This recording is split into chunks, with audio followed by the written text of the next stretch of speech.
Coach, thanks. That works very well as an introduction to our guest speaker today. Matt Saman came to Baylor from the Colony, played here at Baylor from 2000 to 2004.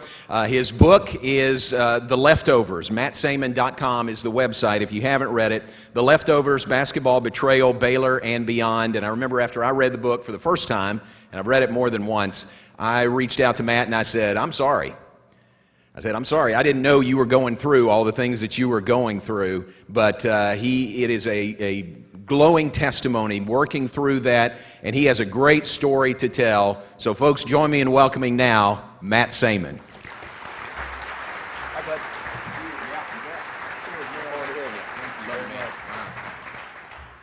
Man, there's a part of, my talk here where I may get emotional. It's normally near the end. So to start out this way with Coach and John, golly, thank you very much for your kind words. And I hope you all know how special this is for me. And I'm really humbled and honored to be here. And Coach Mulkey's right, and all of our coaches that have spoke today are correct. And there's way more than basketball, what we're talking about, what we're dealing with this season with these young people. I think it's Phil Jackson. He said there's more to life than basketball or sports. We think they're really important, but there is more. But there's also more to basketball than basketball. And there's a lot of things we can teach throughout that. When I was 9, I fell in love. Not with Jana, but I fell in love. That'd be weird. I fell in love with the game. I fell in love with basketball. And I started to view it differently than all my friends. It wasn't just a hobby, something I picked up, right, Coach, and put down. And I wasn't just always moving to the next thing. I was really focused and driven at such a young age. So much so that right before my freshman year in high school, I flew down we grew up in Pennsylvania. I flew down to Texas with a family friend to go to a basketball camp. And I met my future high school coach, Tommy Thomas of the Colony. And I was about 5'3", really goofy with a flat top and awkward 13 size shoe where I looked like a clown playing on the floor. But I had these goals, and I told Coach Thomas what they were. And he looked down at me and he said, Matt, those things can happen for you here in Texas. A little bit of recruiting I see now. But it was a gamble because I wasn't anything special to look at. And I flew back home, and on the way home from the airport, I told my mom and dad, guys, I got to move to Texas so that I could become a college basketball player.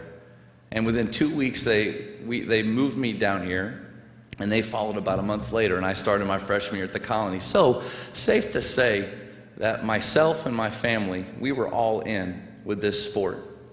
Now, normally when I get to give this talk, I have to really fill people in on what happened and what Baylor's about, but I mean, we're the same here. So I'm going to fast forward a little bit. And into my end of my junior year, I became a starter, and I'm not much to look at now, but it's really just because I played hard. I cared about the winning and my teammates more than myself, and I was able to find a niche. But more importantly, I was at a university that I love, playing for some people that I love. I can remember walking through the Farrell Center, and Coach Mulkey, we'd cross paths. She probably doesn't remember this, but it was a big deal to me. But I'd see Coach Mulkey coming, and I know how awesome she was, and I'd say, hey, Coach, and she'd go, Matt. Matt. And I'd walk by, and I'd be like, she knows my name, it was such a big deal. But I love the university, what it stood for, and I had such special relationships. And you could say, I was 21 years old. You could say that I was living the dream of a 9-year-old at that point. Well, June of 2003, it was a Friday afternoon, and I came in from playing sand volleyball out at Sterling right after a weight workout, and Blair Browning called me. He was a friend of mine. I think he's still here. I don't know if he's in this room, but he was just really kind to me always through class, and he called, and I thought it was just a normal chit chat, and he said, Matt, what's going on with your team? And I thought, oh man, because Coach, I played with knuckleheads back in the day. You got good kids now. I met them. I played with some knuckleheads, and he said, no, you need to turn on the news right now. I could tell in the tone of his voice that something was up, something was different. And sure enough, right with all of you, I saw this story unfold that summer. It was the longest summer of my short life at that time, but it was something I wasn't prepared for. And I realized, in those 2 months, I lost 10 teammates, 2 to the tragedy, the scandal. A lot of guys decided not to come back. Some future recruits didn't come, and people graduated. The coaching staff I'd played almost 100 games for were all gone. And my dad, when I called him for reassurance, said, "Matt, you're probably not going to have a team this year." It's like, "Thanks, Dad." What else do you got for me? And I realized in that moment that if you open up my chest, I think inside of it there was a basketball. Not really the faith or foundation that I thought I had there.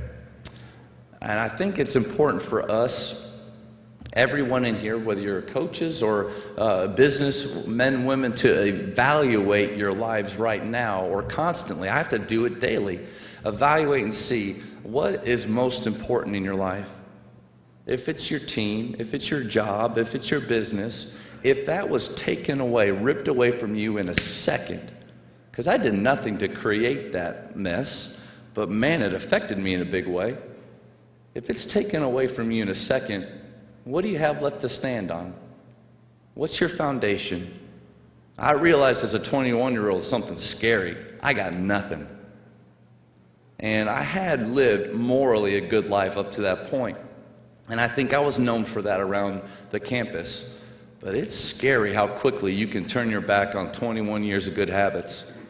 And I completely threw myself into a different scene than I ever had before. Basketball was no longer important to me. I didn't even know if it was going to be around. And I was pretty angry and upset. I can remember I was driving from Dallas. I'm from the DFW area. From Dallas back down to Waco. I had to get out of town for a little while just because it was every day was something new, some new revelation, somebody calling me. When the New York Times calls you, you wish it would be about how good your team is going to be, or maybe because we were supposed to be really good. Those of you that remember, maybe top 4 in the Big 12, which means you could probably get into the NCAA tournament, which was my goal, our goal. But it was always the same question: is what do you know? What insights can you give me? What don't we know yet? And I didn't really have good answers for them. So I'm driving back, and I remember getting this call from someone saying, "You have a new coach." I thought, who would take this job? Like that was my first, truthfully, that was my first thought. They said, "Scott Drew." I can remember Coach Drew was 32 years old when he took that job. I'm 36 now. That's crazy. And the first time I met him, he walked into our locker room. I was sitting there looking around at my team. It's called the Leftovers just because that's really what we were. We were a group of misfits that were just left over from this mess that had happened. And I looked around. We got 6 scholarship players, me, 2 other seniors, a couple sophomores that didn't play as freshmen, and then 1 freshman that I don't know how we got there. That was our team. And some walk-ons that ended up having to play quite a bit. And Coach Drew came in with so much energy, and I could feel it from him. And he said, "Guys, there's a lot of hope in the future." And for the first time in my life, I had a hard time buying into that. I didn't see it. I couldn't see how there was anything good that could come from this situation. The year was tough. Those of you that did come to watch us play, there wasn't many back then that year, and I don't blame you. It wasn't very enjoyable basketball to watch. It was tough to play it. It was a different style than we'd ever done, and Coach was doing everything right. It was just different, new, and I was an angry person at that point.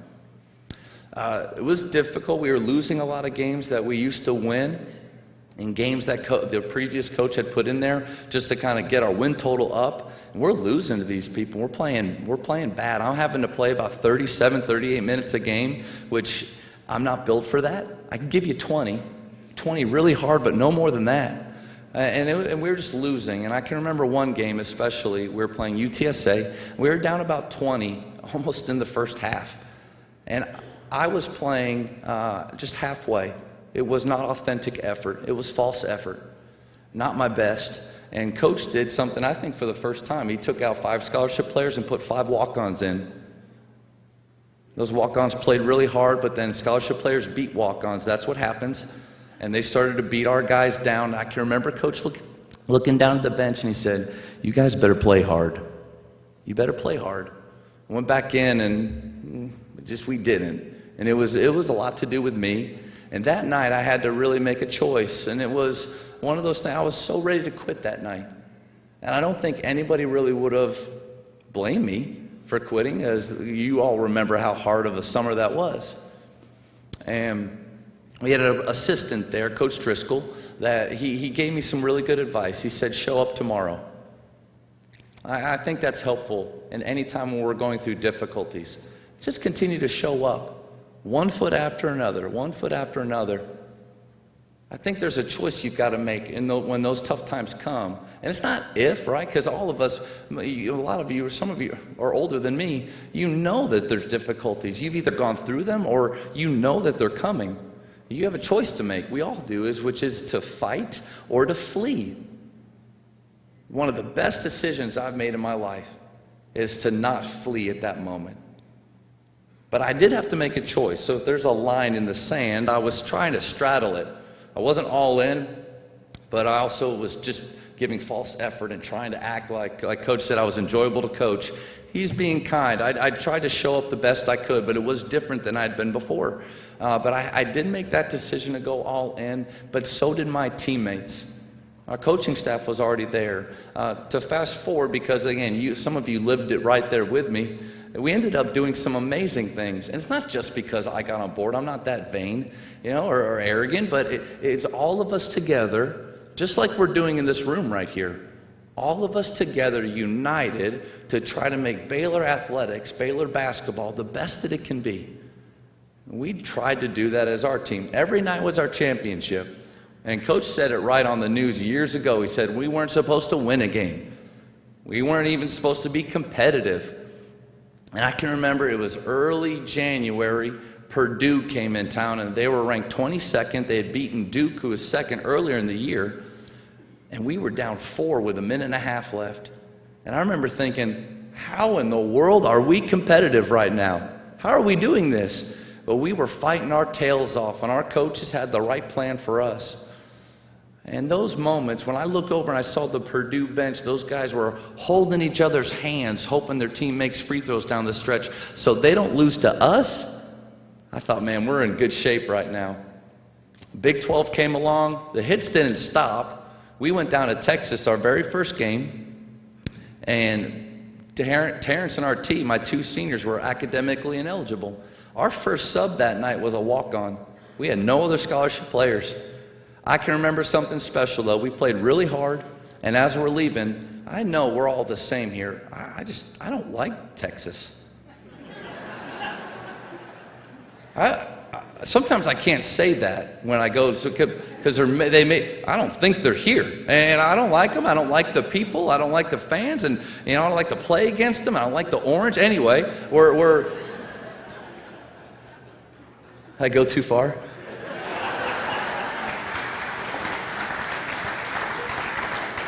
We lost by 20, but we competed our butts off. And as we're leaving, we're walking out of the place, and there was a few of their fans standing, and they were clapping. At first, I turned around to think maybe some of their guys had so much energy left over after, because they had 15 dudes, we had 5. So much energy, they're out dunking and putting on a show, but there's nobody there. And they were clapping for us walking off the floor. And I remember, I just knew how big of a moment that was. We ended up beating Iowa State. That was our first Big 12 win. When we came into the locker room, we had a 0 on the board because that's how many Big 12 wins we'd had. Terrence Thomas, if you do read the book, he's the hero of the story. And he erased that 0, put a 1 down because we got our first Big 12 win. We ended up being A&M twice that year. Oh, is there anything better than that? Oh. I don't know about you, but when we're out in the real world, because this is the bubble here, when we're out in the real world and you say A&M and they make that sound, like I just want to go, sick them or something. And we don't do that, but I've done it again. Let me get back to my story. We beat them twice. Their head coach got fired the day after we beat them the second time. Because losing to leftovers is the worst thing twice, I guess, you can do. We had some amazing moments. Our very last game was at OU. We were up 14 in the second half at one point. But what happened a lot that year was that we got tired. And I was logging so many minutes that I was just worn out. And we would lose at the end of games, but we were competitive. I didn't know at the time if what I did and what we did that year, just sticking around, I didn't know if it mattered or not. And to be honest, I kind of left that year thinking, it's just a blip, and I'll just move forward. Going back to creating bad habits when things are tough, I thought that, because basketball did become enjoyable again and we were doing amazing things, and I thought, okay, now my life will get back on track too. But that's the scary thing, is that because my life was off-centered to begin with, was focused around a game, when that game got right, the bad habits were still there. I was able to go play in Iceland for 1 year. It's the only place that would take me in the world to play basketball, and I really thought I could run away. I thought I could run away from the summer, the situation, and maybe even my habits. My very first practice over in Iceland, I asked my teammates asked me in broken English, he said, "Where'd you play?" And I thought, Big 12, Baylor? I'm a big deal. This is probably the best player you've ever seen here. That's what I thought in my head. And he looked at me with a puzzled look and he said, "Don't they kill people there?" I mean, I tried. You can't run from your problems. Big or small, they're going to be there the next day no matter what. You got to deal with them. I thought I could run away, and those habits and my situation followed me. To condense it, from that moment, I only played for 1 year, and it didn't end very well because of the habits that I created the previous summer, the previous year. I had 9 years of just existing. I wonder how many people live like that. Like they're just existing, barely getting by. I was angry, and I had bitterness about a situation that happened when I was 21 years old that I didn't create, but I had never dealt with it. And actually, the way I dealt with it was, I thought, okay, I'm a believer, and I thought, God, if you're not on board with my plan, then I'm going to take control of my life. Well, taking control of my life, I had no clue how much I'd lose it, how much I'd lose control. I think that's the lie. The moment that things start to feel like they're out of balance in our lives, it's probably because we have control over it. My 30th birthday was my low point. I'm not going to go into details there. But the next Sunday, I went to a church that I didn't go to, and I sat in the back, and I listened to the message I felt like I had heard 1,000 times before growing up in church. And I can remember they had the cards for visitors. I had never filled out a visitor card. I don't know about you, but I've always gone to church. I've never filled out that card before, but I did. And I wrote on there, "I'm angry and I have questions." I put that card in the plate. Oh my goodness, I told you. I can't get emotional now because I already did at the beginning. I put that card in the plate, and I didn't really expect much. I got an email from a lady at the church, and she was really kind, and she got me an appointment with that pastor. And about 2 weeks later, I went in, and she opened the door for me. I sat with her. She was really kind and talked with me. And then I went in to talk with the pastor, and his message to me was basically, everything that's happened in your life is because of the choices that you're making. Because I was so stuck on everything that happened. Coach Drew, you're wrong. Like, you did it right. You did a great job. It really is up to us to make those choices at the end. And I was making the wrong ones. So I love you. You did good. You did good.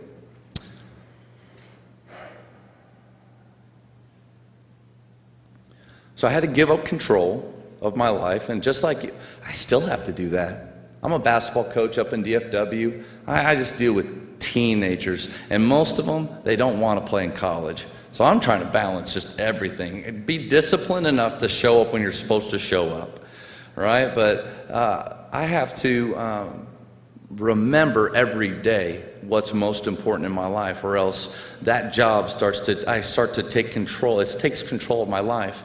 The cool thing is, when you do give up control of your life and you let Him direct it, His plan is just so much greater than ours.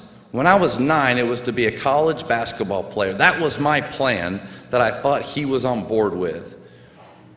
His plan was so much better. When I walked into that day, it was just to vent and to let my frustration out. And that lady that let me in, that answered my emails, that opened the door, she's sitting right there. Will you stand up, babe? That's Jana.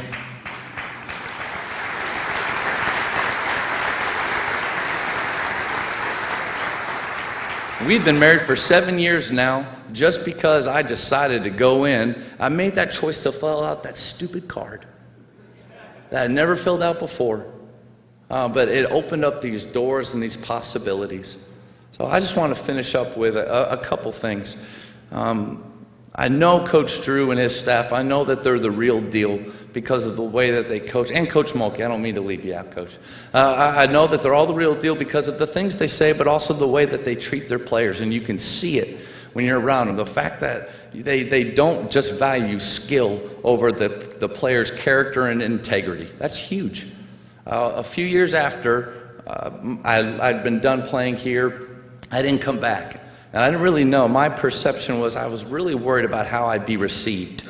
Like it was a dark time. Do they even want me around here? And I came to a game at the Farrell Center, and I can remember Coach Drew seeing me from across the court, and he took a straight line at me and gave me the biggest hug. And that was, I only played for him for a year, like he said, but it was just such a huge moment for me. A few years later, I was able to go. I'm almost done, Coach. A few years later, he's up on my right. I was going to American Airlines to watch these guys play Gonzaga. I think 2008 or 9, and I remember walking down the steps, looking out at the talent and the players on the floor, thinking I couldn't even play on this team. They were just so good and so big and future NBA players.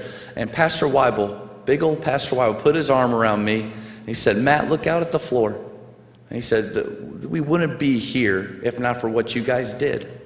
And I just want to thank you and him. There's been so many people reaching out, and maybe because of the story or whatnot, I don't know.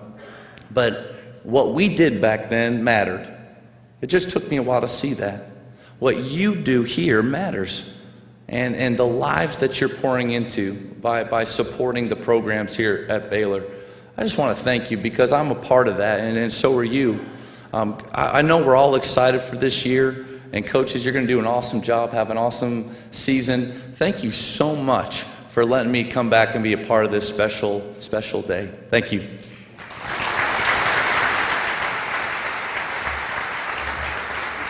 I wasn't rushing you. No, you're good. I wasn't rushing you.